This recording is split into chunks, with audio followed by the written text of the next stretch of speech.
Halo Cikos, apa kabar semuanya? Semoga kalian semua dalam kondisi baik-baik aja. Begitu juga dengan orang-orang yang kalian kasihi di manapun mereka berada, semoga juga dalam kondisi baik-baik aja. Em, Hari ini aku mau ngebahas tentang lockdown di Spanyol karena kebetulan saat ini kami tinggal di daerah Cantabria, di daerah Spanyol Utara. Banyak banget pertanyaan yang masuk dari teman-teman aku sih, itu melalui inbox atau melalui direct message, bagaimana sih kondisi uh, Spanyol, kondisi Cantabria. Aku nggak mau melebar kemana-mana untuk ngejelasin provinsi lain karena aku sendiri nggak tahu kondisi yang sesungguhnya tuh seperti apa, tapi aku mau jelasin fokus hanya untuk di Cantabria aja, karena di Cantabria mungkin aku akan lebih banyak info yang bisa aku sharing gitu. uh, Aku mau ngebahas di beberapa video aku, jadi jangan lupa like, komen, dan subscribe ya, supaya aku juga semangat bikin videonya. Untuk di Cantabria, dimulai dari tanggal 9 Maret. Tanggal 9 Maret itu anak-anak sekolah sudah diwajibkan untuk membawa hand sanitizer dan anjuran untuk sering-sering cuci tangan. Kemudian tanggal 11 dan 12 Maret itu sekolah-sekolah sudah mulai ditutup. Universitas dan untuk universitas dan kantor-kantor itu sudah mulai ditutup tanggal 16 Maret. Begitu juga dengan toko-toko, restoran-restoran, dan bar-bar juga udah mulai ditutup. Yang boleh buka pada saat itu hanya supermarket atau pasar yang memang menjual makanan dan lain-lain. Tapi itu mayoritas itu adalah kebutuhan pokok. Mulai adanya pembatasan kompetisi olahraga, konser-konser, festival-festival gitu.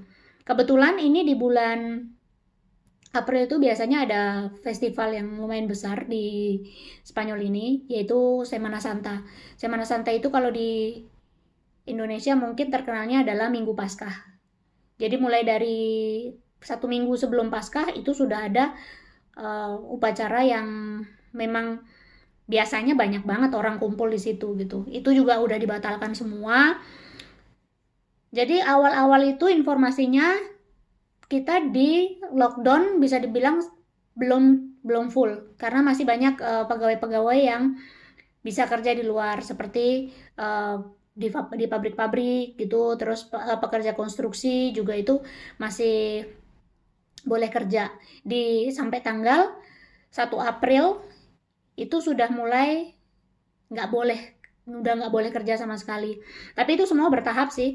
Jadi misalnya mulai dari tanggal 23 Maret itu ada beberapa sektor yang sudah tidak boleh bekerja, misalnya sektor laut itu udah nggak boleh kerja lagi.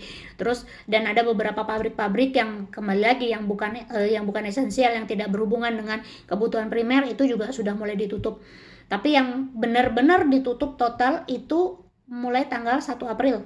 1 April 2020 itu sampai pekerja konstruksi pun itu dihentikan semuanya, nggak boleh ada yang bekerja kecuali yang bekerja di rumah sakit dan di supermarket gitu.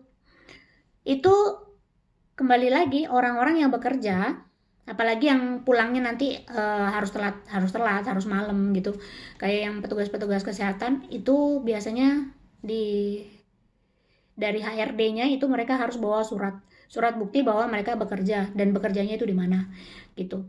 Pemerintah juga udah mulai menutup perbatasan-perbatasan dengan negara-negara lain. Cuman sayangnya bisa dibilang mungkin agak terlambat ya pemerintah untuk menutup perbatasan antar provinsi. Maka dari itu tadinya yang paling banyak kasus itu adalah di Madrid dan di Barcelona dan País Basco dan provinsi País Basco. Kemudian begitu dibilang kita bakal ada lockdown untuk orang himbauan untuk orang stay di rumah, itu justru banyak orang juga yang berlibur. Karena itu akhirnya terjadi penyebaran di provinsi-provinsi lain. Untuk di Cantabria sendiri itu awal-awal minggu tuh masih tenang-tenang semua gitu. Tapi setelah udah mulai banyak ada pendatang, orang yang berlibur datang, jadi akhirnya nambahlah kasus-kasus yang ada di Cantabria. Tapi mungkin itu aku akan jelaskan di video selanjutnya. Untuk sekadar informasi aja, jadi kita ini udah beberapa kali mengalami perpanjangan untuk karantina ini gitu. Untuk kalau kita di sini bilangnya confinamiento, itu udah mengalami beberapa perpanjangan. Jadi pertamanya itu informasinya dari tanggal 15 itu akan dilakukan itu sampai tanggal 29 Maret. Tapi tanggal 24 Maret itu diumumkan akan ada perpanjangan sampai tanggal 11 April. Nah, terus tanggal 9 April itu diumumkan lagi akan diperpanjang sampai tanggal 26 April. Nah, tapi tanggal 13 April itu sudah mulai ada beberapa sektor itu yang boleh bekerja. Jadi misalnya kayak yang sektor konstruksi itu udah boleh bekerja. Terus sektor laut juga udah mulai bekerja. Dan ada beberapa pabrik-pabrik, terutama pabrik-pabrik yang seperti memproduksi APD, terus yang pabrik-pabrik yang berhubungan dengan produk primer itu juga udah mulai bekerja di tanggal 13 kemarin gitu.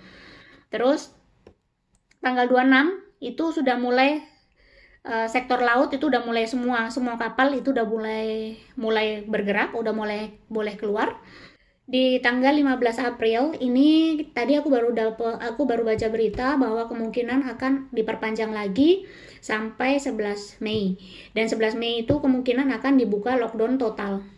Tapi kita lihat juga bagaimana kondisinya, apakah ada perkembangan atau tidak mengenai kasus ini. Begitu. Jadi informasi selanjutnya mungkin aku bisa update di video-videoku yang berikutnya. Untuk saat ini yang aku bisa sampaikan itu dulu.